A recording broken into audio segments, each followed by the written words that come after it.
And this comes last week. I think the Supreme Court, we saw, sweeping decisions that the Supreme Court made about like denaturalization of, people who became American citizens. That coupled with this is going to set a really dangerous precedence for what's bound to happen in this country.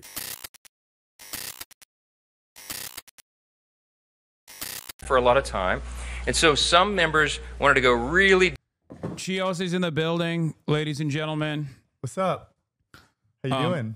I'm doing all right. How about yourself? I'm doing well. It's beautiful out here. It is nice. It's the weather's nice. Much better than New York, I feel like. New York is like, I heard it's 90 degrees right now. Sweaty as shit, but it's beautiful out here in LA. Yeah. First time in the studio. Yeah, the stew. The stew. This is my base of operations. I like the suit jacket. You dressed up for me today. Oh yeah, thank you. No, yeah, exactly. I'm also wearing my merch as well. The new merch is going to be coming out soon, chat. Which is I didn't even plan austerity abroad, austerity at home, and it's got the IMF logo. Mm-hmm. Which ironically enough, we are experiencing the shock doctrine being implemented on American soil right now. I didn't even actually like time the merchandise for that, but this isn't live right now, right? No, that's from earlier. Okay, here I'll make this. I'll do a blast off meme. That's a good blast off meme. Okay. Terrible things happening in this country right now. Yeah. I didn't think they were going to be able to stop it at all. I had a little element of hope within me that the Tea Party would do the right thing. Maybe the Tea Party, just like they did with Obama, but they did not. Yeah, I was in the car going, "Tea Party, save us." Who made that? Did you make that? Someone in the chat made it. Tea Party, save us, and then they didn't, and then they towed the line as always. Yeah. Are you familiar with some of the details of this? I know that I was following Senator Murphy's updates, and I know Bernie has been doing some decent updates too. I know 17 million Americans are going to lose their health care. I know they deeply stripped clean water and clean energy out of this bill, and also gave tax incentives to coal companies. I know that I read this statistic that the budget for ICE is like bigger than budgets for many militaries of different countries. $175 billion. It's so insane. And like, what are they getting with that money? Like, with already how they're operating in terms of being this like Secret Service Gestapo type arm of the government. With that type of money, how are they going to operate? They're going to be disappearing people without anyone noticing, right? Yeah, that's the goal. Because like that's the largest hurdle to clear for this administration in terms of like all of the immigration enforcement activities was the logistics of it. Yeah. They don't have enough manpower. They don't have enough facilities. They don't have enough lawyers. They don't have enough judges to expedite these processes. And now they are, now they have that. Now they have that budget. Yeah. And it's very obvious that this administration has utilized, immigration enforcement to like basically take care of whatever they think is unfavorable. Like they use immigration enforcement as a tool to shut people the fuck up about Israel. Right. Like and even as an American citizen, I myself have like seen one much more limited experience of this, like with my detention at the border. But there are far more severe cases, far more consequential cases like Mahmoud Khalil, of course, Mohsen Madawi, things that are leading to some limited success in the courts, but this is precisely, this will expand. Yeah. Like this kind of repression is going to only expand from this point on. I mean, even in terms of how ICE has been operating thus far during this year, right? You see them wearing like these bandanas and a lot of like plain clothes now. Yeah. There's going to be an extreme upgrade in terms of how they operate. This will be a full Secret Service arm of Donald Trump that is going to get away with so much. That's one of the most shocking parts about it, right? It's not obviously like the tax incentives for billionaires is like ridiculous. Millions of Americans losing money, but I think one of the aspects of this that is so dangerous is there going to be any checks and balances for what this new ICE is going to look like? Probably not. Is there going to be any oversight that Democrats are going to be able to put in place over Kristi Noem and how this is operated? Maybe a little bit, but we're not going to get any answers into what this money is going to be allocated for, which is really, really scary. And this comes last week. I think the Supreme Court, we saw sweeping decisions that the Supreme Court made about like denaturalization of people who became American citizens. That coupled with this is going to set a really dangerous precedents for what's bound to happen in this country. It's scary times. And this is why, Democrats, and I don't know, I haven't been watching the stream today, but have you been covering how Dems have been responding to this? A little bit. I mean, I try to stay away from showing Hakeem Jeffries on stream because like everyone gets too horny. Right. Like they're like, he's too hot. I can't pay attention. He's so dynamic. Is that the response that's the response he gets? No, people are always like, he's too sexy. My panties, I need new ones. I've already replaced them 3 times.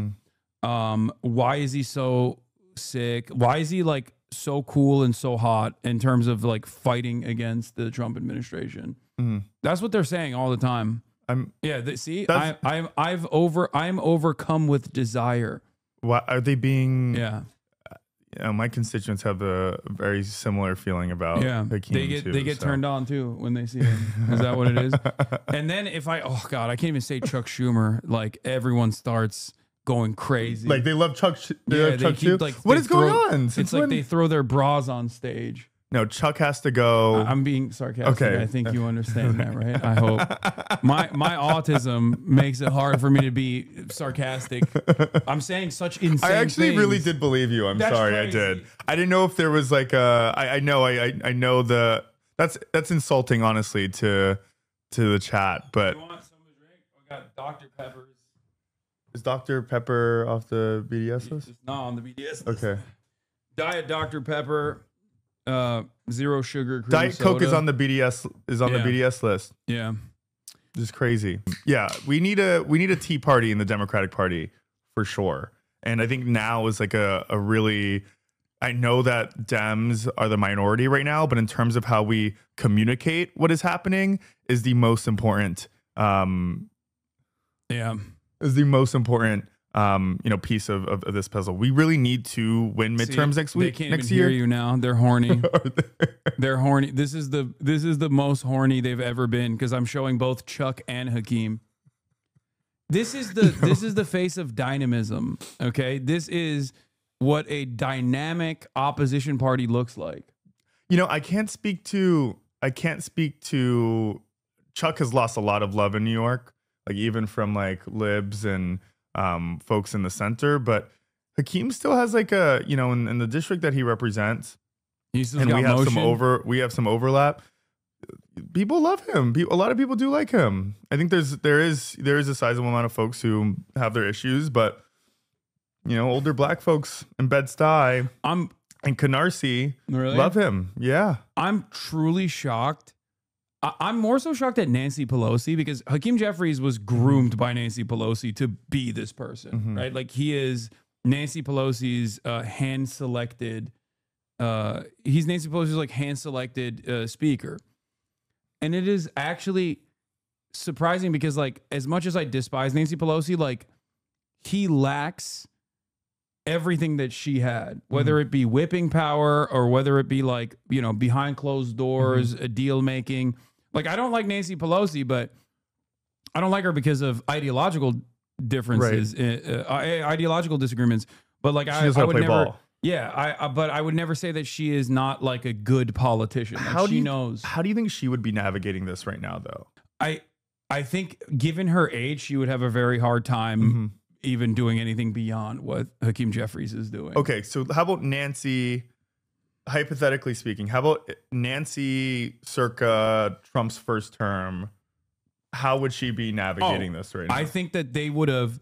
I think Nancy Pelosi, a younger Nancy Pelosi, would have went on national television, would have brought forward some of the best communicators in the party on national television and rallied against some of the most damaging aspects of this bill for the month leading up to the bill. Yeah. The entire process of like going from the House of Representatives to the Senate and back to the House of Representatives again would have had as much like opposition messaging that they would try to dominate the conversation to the best of their ability and make as many people recognize as possible that like this bill is devastating. Yeah. Because guys, as much as I criticize the Democratic Party, like this is one of the areas where like the Republicans are definitely worse. Okay. And I think even like a competent Democrat would do more than what this current Democratic Party has done.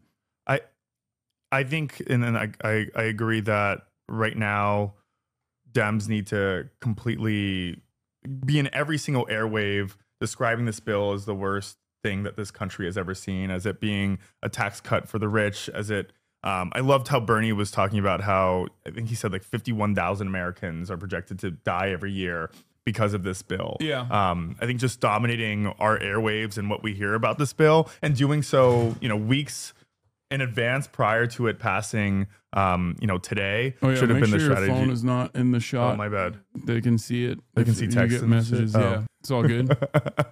I'm not getting crazy texts, I don't think. I get texts from Chuck Schumer. Yeah. Stop talking about me. Yeah. You know I'm sexy. You know I'm hot. Tell Hasan wasn't being sarcastic. Hasan wasn't. Someone said that.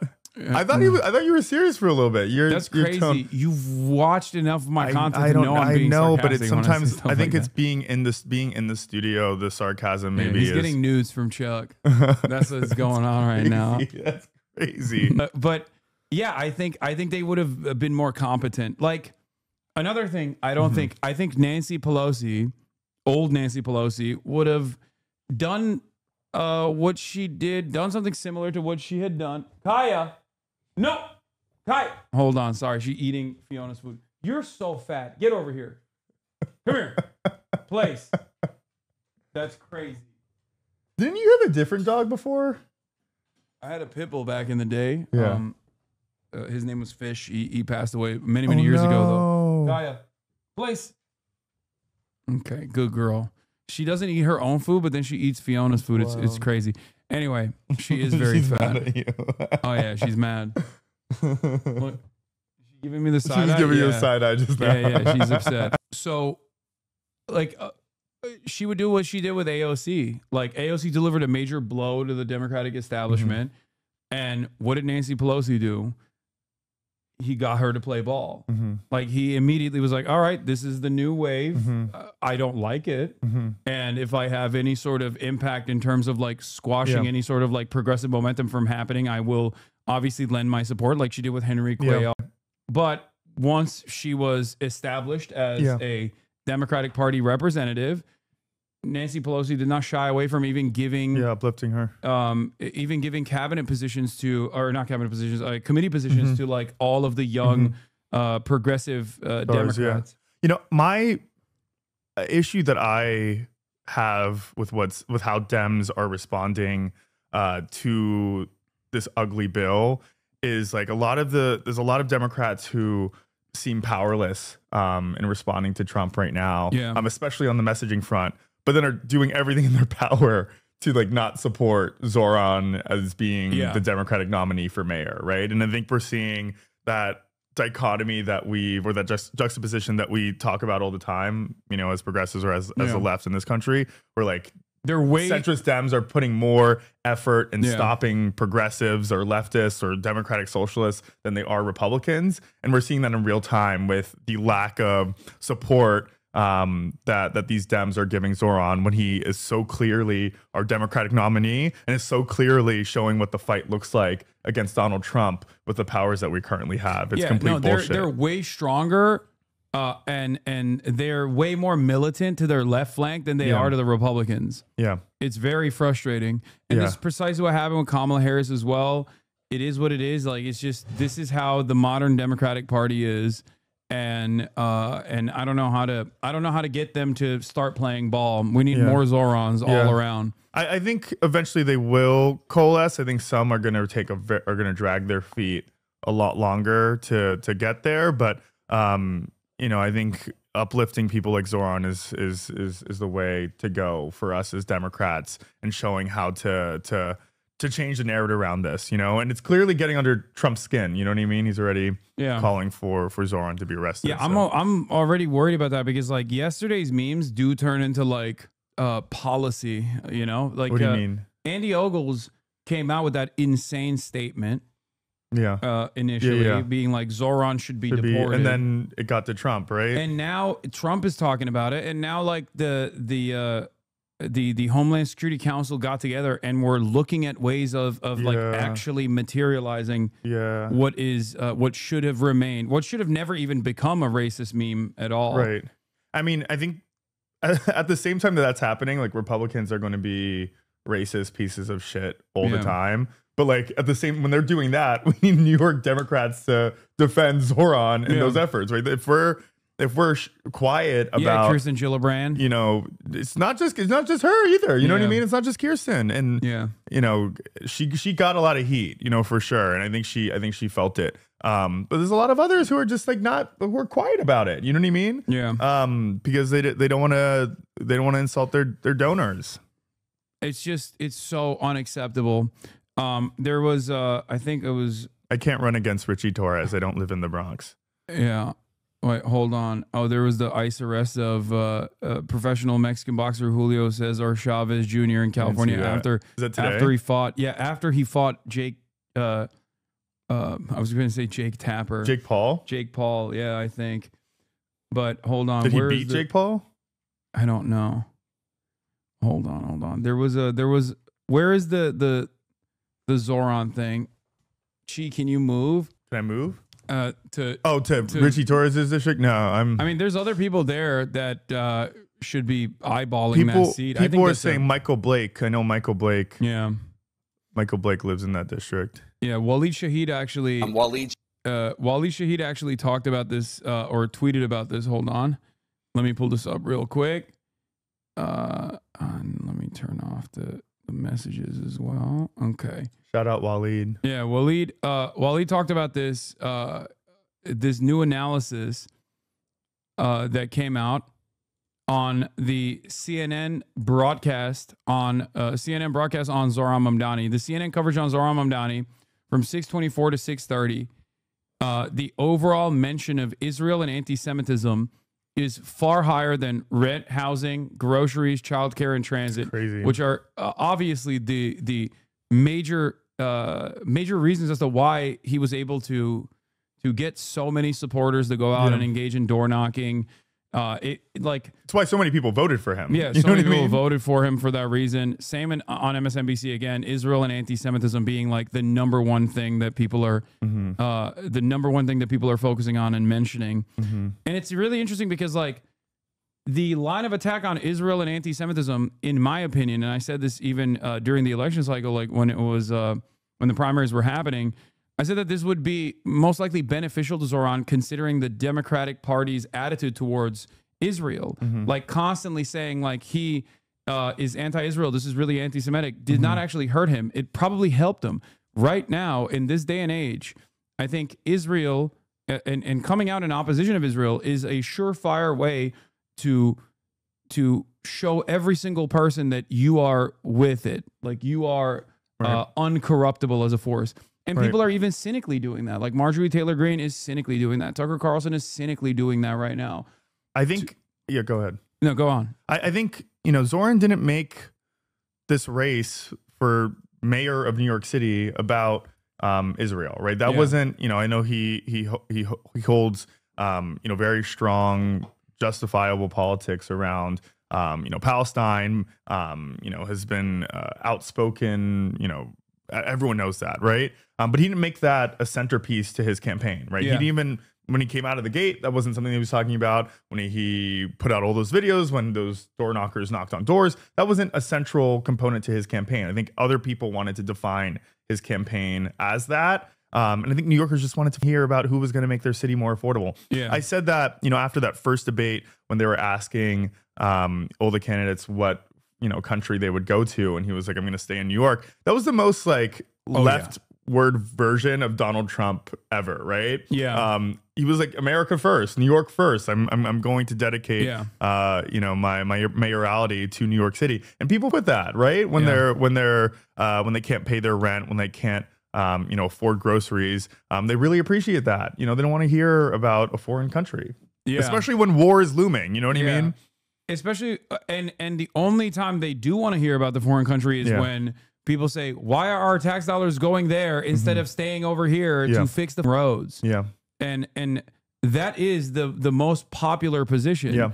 So ironically enough, this constant media reformatting effort to try to whip people into shape on this issue is just basically a desperate way to cling on to the old ways of doing things. Because back in the day, if you said someone is anti-Semitic because of their opinions on Israel, that was it. You're done. Okay, no progressive would ever even dare to run for something like this. You know what I mean? There was a Ryan Grimm post that I refer back to showcase the ways in which, I mean, it's going to be hard to find it. Maybe Chad can help me. But in 2014, there was a post, I believe hold on. You searching for the tweet from 2014? Or? No. He showed like a Facebook in order to showcase how much things have changed on the issue of Israel. It was considered like a third rail when Jessica Ramos posted a Facebook post. In July 2014, Jessica Ramos posted a simple message on Facebook as Israel invaded Gaza. Palestine, heart. All hell broke loose. No, Fiona. Okay, you want to come in as well? Sure. Okay. Come on. Crazy. This is a real doghouse over here. All hell broke loose. This was the local coverage of the scandal. Dem official expresses sympathy with Gaza. Yeah, I saw this. Yeah. That is how dramatically different the media environment was back then. Yeah. And look at it now, where it's like there's a massive swing in the opposite direction. Yeah. As a direct consequence of how much violence people have seen. Right. I mean, I think that a lot of people knew that over the last year, especially in this year's New York City mayoral race, that a lot of Democrats were shifting their views on Israel, on Palestine. But even with a lot of the ads that were being spent against Zoran, they weren't speaking about Israel or anti-Semitism, right? They were saying he wanted to defund the police, raise people's taxes. It's never necessarily always about. Well, I think that's what Andrew Cuomo flipped up on, because I think he genuinely thought that this would be these people. I think believe their own lies is what I mean. They truly think this will put an end to anyone's campaign. If you just imply someone is anti-Semitic because of their anti-Israel positions, then it's over. Yeah. You know what I mean? It's done. You're cooked. Because why else would Andrew Cuomo spend so much time talking about this? Yeah. Ironically enough, who knows that Israel is not exactly the most popular thing to care about, nor is cynically claiming people are anti-Semitic? AIPAC. When AIPAC went after even Jamal Bowman and certainly with Cori Bush, when they dumped millions, tens of millions of dollars into those primary races, they never once actually mentioned Israel. They only talked about how little these guys were playing ball with the Democratic Party, knowing that the Democratic primary, would voters would care about that more than anything else. Yeah. So even they understood that reality, and yet for some weird reason, Andrew Cuomo and the like did not, and it actually ended up harming his chances of winning. Do you think any of and maybe it's too early to tell, but do you think any of the squad members or squad adjacent folks are under threat next year? The squad members? Yeah. No, I don't think so. You think Elon is she's good over there? They have literally come after her every single year as viciously as they possibly. I think so, right? Every single year they do this. I just get a little worried. Someone just said, "Why did you threaten a YouTuber with a gun?" Dog, that YouTuber literally said, "I should be hanged," and I said, "What? Good luck." When did this happen? And I just showed this. I said, "Good luck with that." Why did you threaten a YouTuber with a gun? That YouTuber literally said, "Me and Zoran Mamdani should be hanged." Who was this guy? Some random crypto dickhead. And then they got subsequently banned immediately too. That's a toy gun. Yeah, it's also not a real gun. Right. Don't worry. What do Dems do now after this big ugly budget? Going back to the big ugly budget, I don't think the Democrats are going to do anything. I think that they are going to basically do everything in their power to sit idly by the side and hope that people will recognize that the Republicans are cruel on their own, and maybe they'll get a marginal victory. Yeah, that's not enough. That's not enough. We need people to be. We need our Dems to be making so much noise right now on every single platform, channel. Talk will be for future generations of Americans to come. But maybe they will. Maybe they won't. You think they will? I dream of a future Democratic Party that is a real opposition party comprised of socialists, where like AOC is the centrist Democrat. Yeah. AOC is like the representative of like the establishment version of the Democratic Party. Yeah. And you have far more radical, outspoken leftist, socialist, trade unionists alike. Yeah. That are consistently fighting for bettering work conditions, expanding the social safety nets that exist rather than allowing it to fall apart. Yeah. But I don't know. I don't know if that's ever going to happen. Who knows? Yeah. It's just, it doesn't seem like it at all. I mean, but if people say that, right? And then like, look who we just elected as mayor of New York, right? Like if there has to be an appetite for that, at least a little appetite for that. And like, I think over these next couple of years when Zoran is our mayor and we see how he operates, leading the biggest city in this country, maybe that could yield to more people wanting to see leadership like that in federal positions. But maybe that's the optimist in me. But the problem is I don't think they want to win, because if they did, who wants to win? I don't think the Democrats want to win. Yeah, that's the problem. Like, because if they did, they would at least be like doing things differently right now. If they did, they would be jumping on the Zoran bandwagon.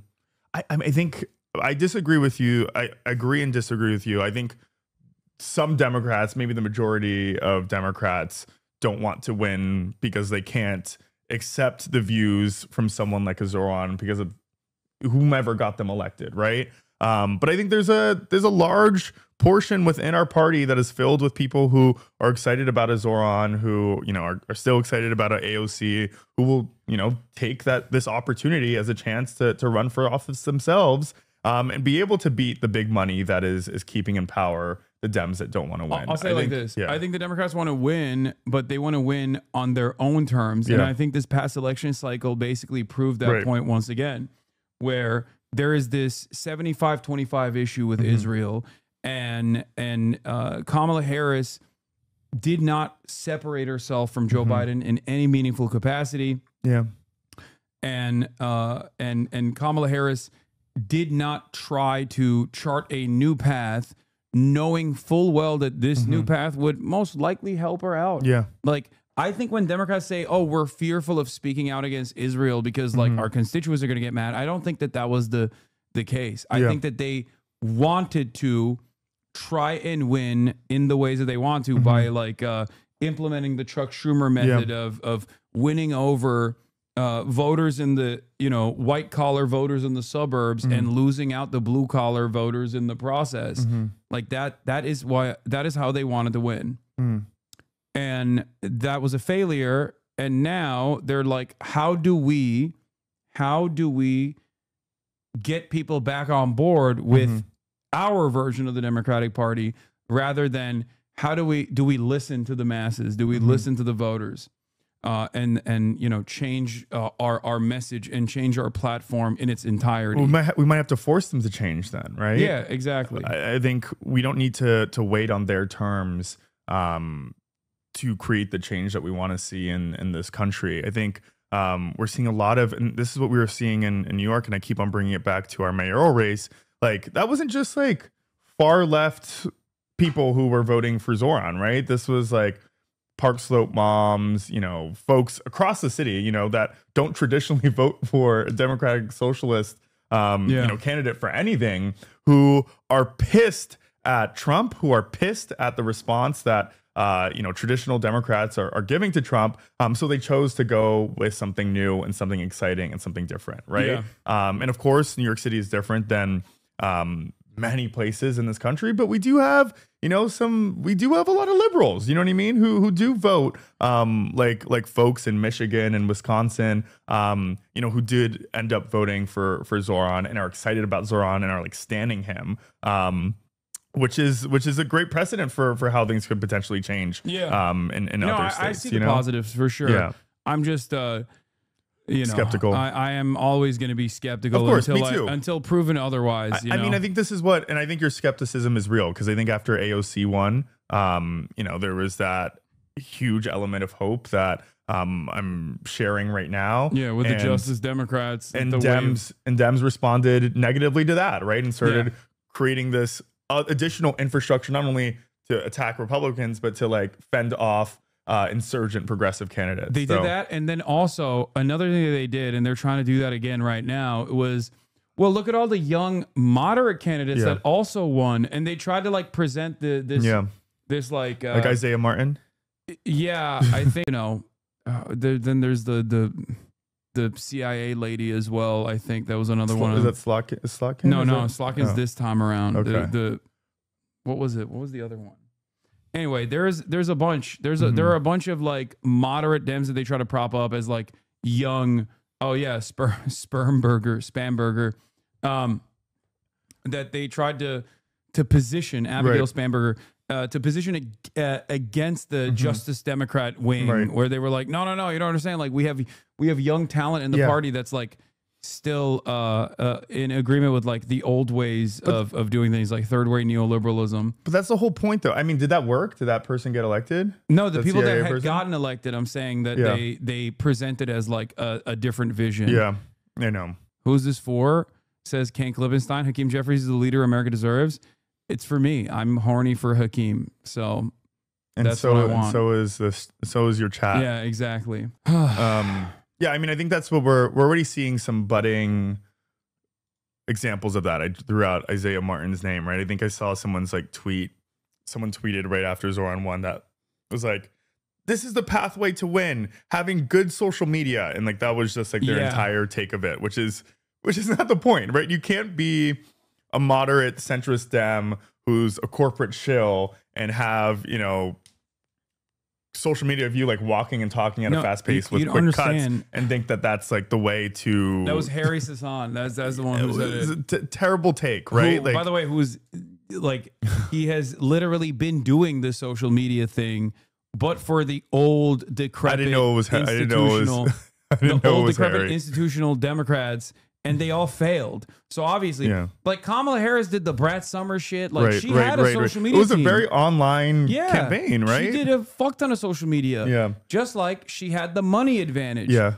And that didn't work. Yeah. Because if the message is ass, then you can put it everywhere, but it doesn't change the reality that the message is still ass. Like people were not receiving that message positively. I think it's like the message is ass, and then also like if you are a puppet to like the same very donors that are standing in the way of our lives getting better, I think people can read through that shit, right? Especially if you are taking this untraditional route into communicating with voters. I think people can easily see through that shit, right? Like you clearly can't say things like freeze the rent when you are like bought out by the real estate industry. Lobby, you know what I mean? You can't, you know, talk against the genocide in Gaza if like AIPAC is funding your campaign. So like those those issues that you know, a lot of maybe this new wave of candidates are going to hold or not hold. Like, you can't communicate that just through social media if you can't stand on business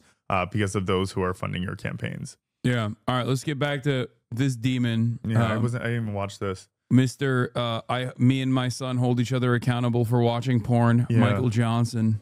Deep in the weeds on the changes, and they wanted to fully understand what those amendments were and how they would interact with if you're closeted gay and Republican, you're evil. Wait, you think he's a? You don't think so? I have I have a gay vibe from him. I feel like him. No, I think. Well, I mean, Lindsey Graham's the obvious one. Lindsey Graham, Michael. Wait, who else? I don't think I should say that. No, say it. I don't think I should. I think Mike Lawler is a hidden gay man too. Mike Lawler. Okay. I just think his I think I said this on the stream last time, but the way he dressed in black, the way he dressed in blackface as Michael Jackson was like the one black dude who didn't have to dress in blackface for. But he was like, it was.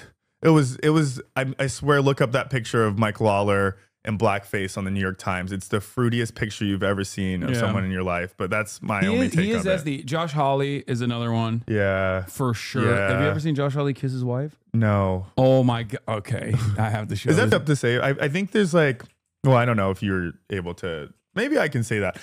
Is it fair to say that if you're closeted and gay, then you end up, you know, especially in this day and age, as a Republican, you end up doing some really cruel shit to other people because you're afraid of being yourself or can't be? That's crazy.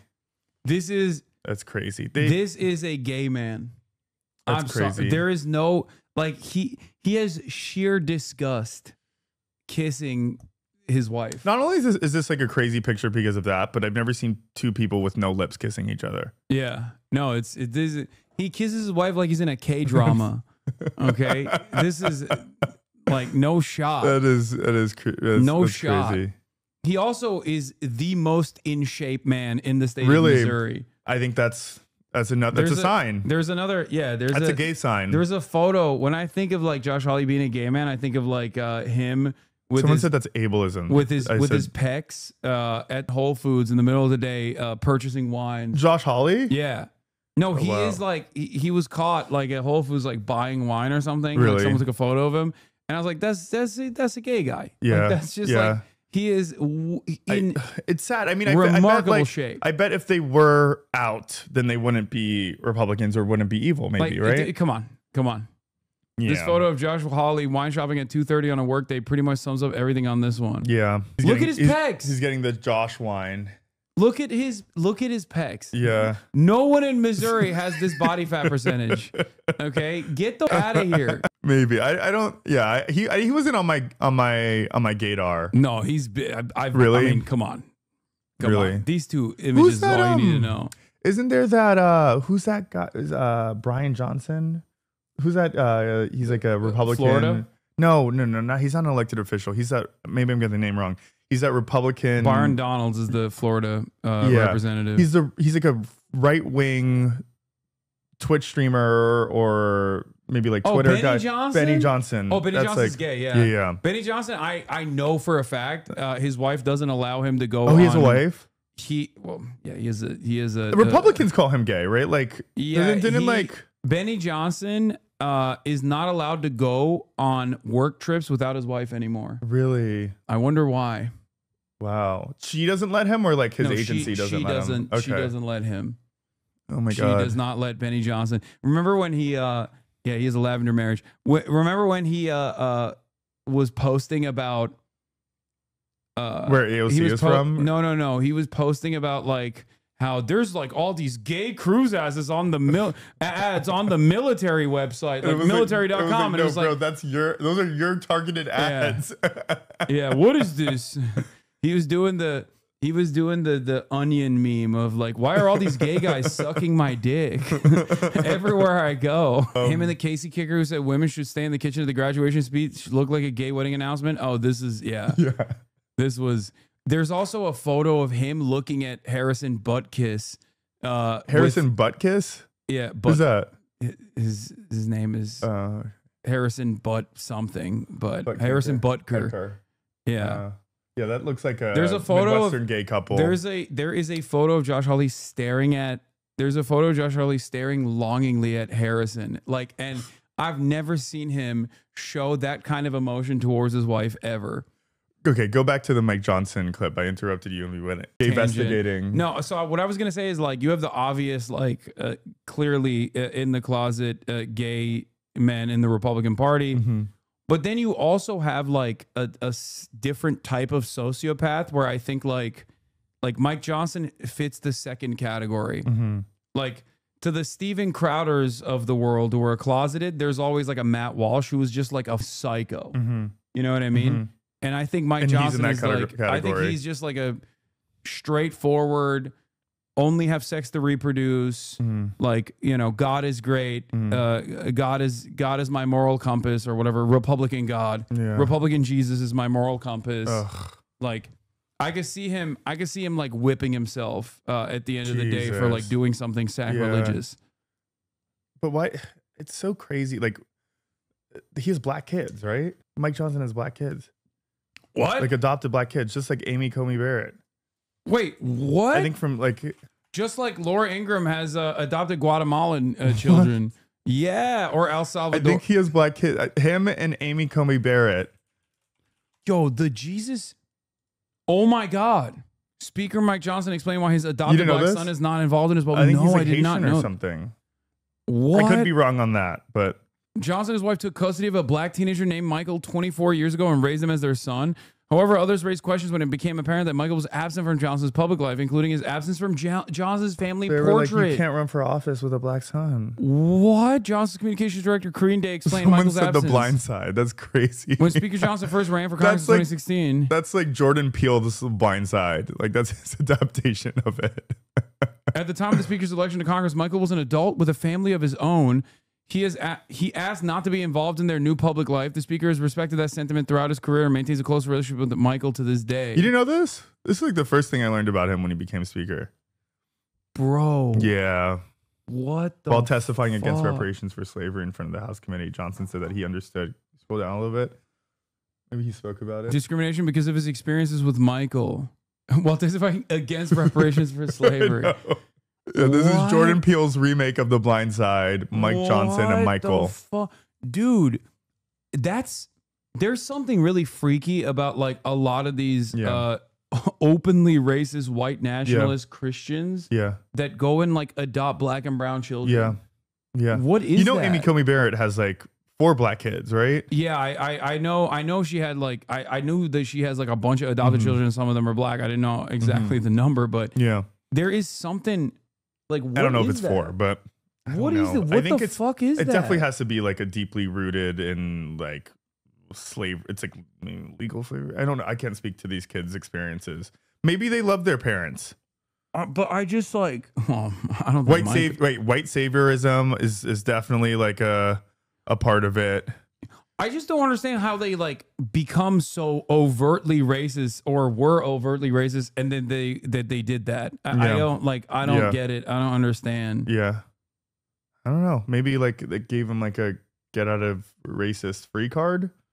Like I can't be racist. I have a black son. That's too much investment for just like one talking. And they don't care that they don't care that they're called racist either, right? They're still called racist. I don't think they give a shit. They're like, hell yeah, I'm racist. Maybe they were once. I don't know. You think that maybe they were once good people and then became racist as they progressed? No. OG racist from the get go. I mean, he is from Louisiana. Yeah. There's no faking that. I don't know. It rubs me the wrong way. I don't understand it. It just like weirds me out. Because like if they weren't like, obviously if they were like granola ass, like, you know, Portland liberals or something, and they adopted like a black kid, I'd be like, that's still, you know, there's still some going on there, but like that makes more sense. Right. You still have the Black Lives Matter sign in your window. You know what I mean? Like these guys are literally the Confederate flag is not on the lawn, you know? Yeah, that makes no fucking sense whatsoever. I know. He was 25 when he adopted his black teenager son. I mean, still. Yeah. Wait, Mike Johnson was 25? Mike Johnson was 25. His son was 14 when they adopted him. What? Which, you know, makes it even wilder, I think. This is the Butker picture. Oh no, this is not even the one I was thinking of. Wow, there's many pictures more. of them. There are more. Wait, who is Butker? He's a football player? He's the kicker for I guess what was it? The Kansas City butt kicker. Okay. Right?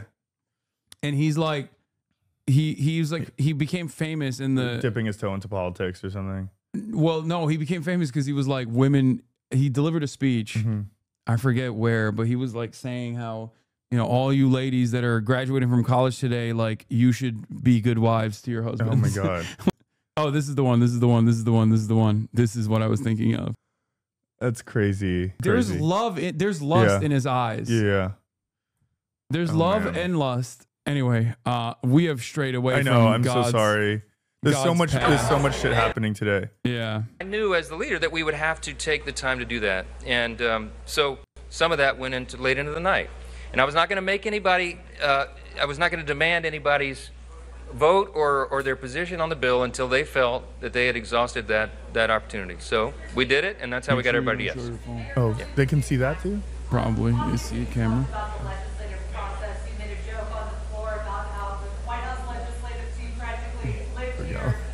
I'm just making sure you don't leak anything.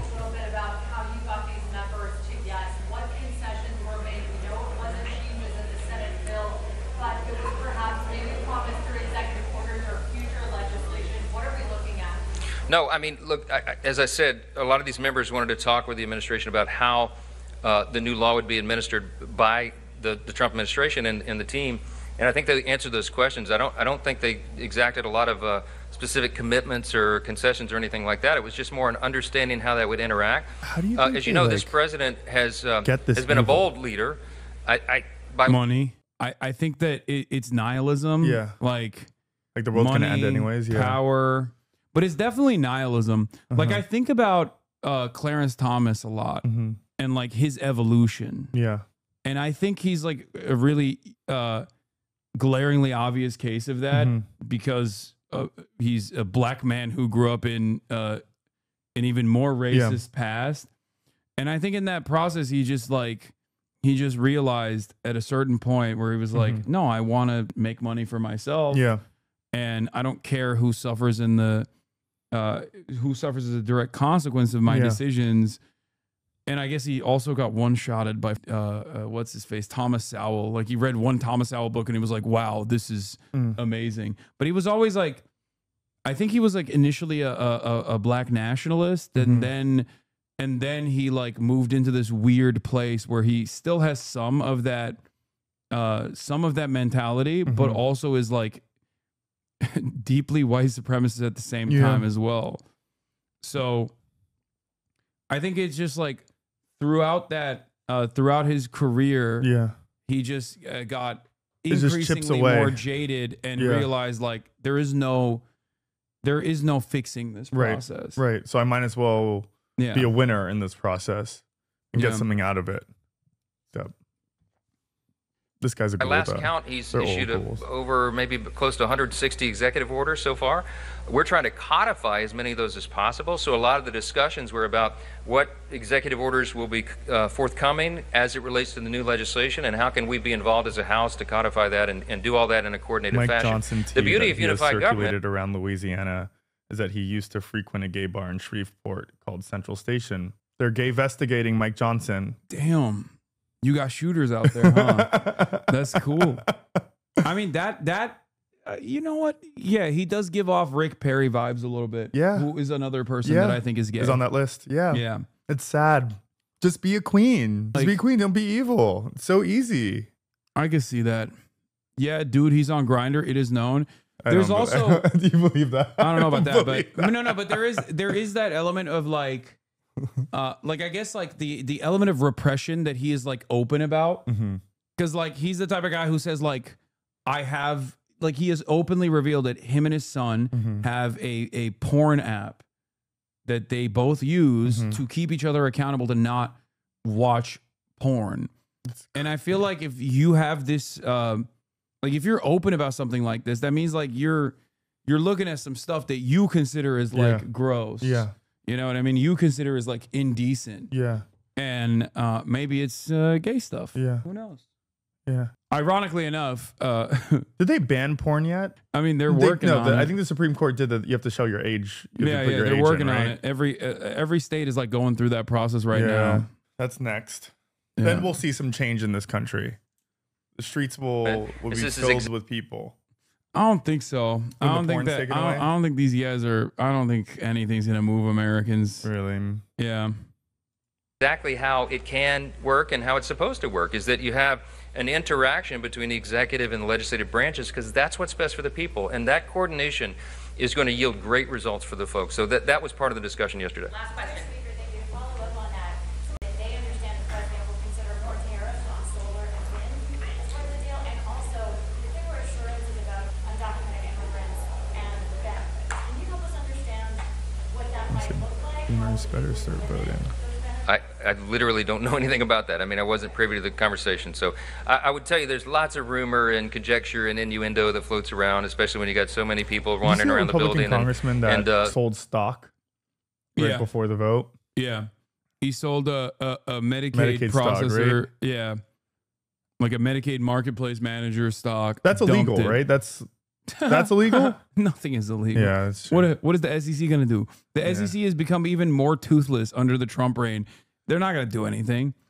If you're a congressperson, if you're a politician, you can do whatever the fuck you want. Like, it's just not, you know. I don't even think that people will hold them accountable. Most people just won't even. Yeah.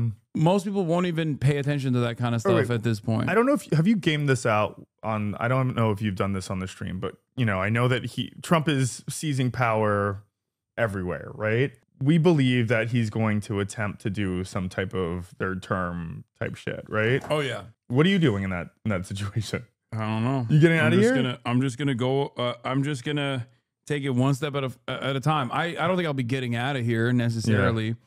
Although people do keep telling me to get the fuck out early, but I feel like I'm too stubborn. Yeah. To jump ship. You would fight for your country back? I think so. You think so? I mean, yeah. I think. Who knows? Who knows what happens? We'll see. Yeah. But yeah, I don't think that. I don't think that they're. I think it's very likely that there might not be another general election, at least in the time frame that is supposed to happen. It's crazy, especially with this new. I mean, like, are we at risk with this new fucking ICE? This ICE with all this money, like, are we targets on their list? Oh, for sure. But I know that, like, as someone who has like some semblance, like a lot of financial security, as someone with a big platform. And as someone who is a natural born U.S. citizen, I'm like last on the pile. Totally. Like there are a bunch of other people that the Trump administration will go through before they arrive at people like myself, I think. Yeah. Which is, you know, I'm trying to stop it to the best of my ability with the limited the limited capacity that I have as an American citizen with a platform, but before they get to someone like myself, I think they would most likely go after like first citizens that have been naturalized in the last like 5 to 10 years.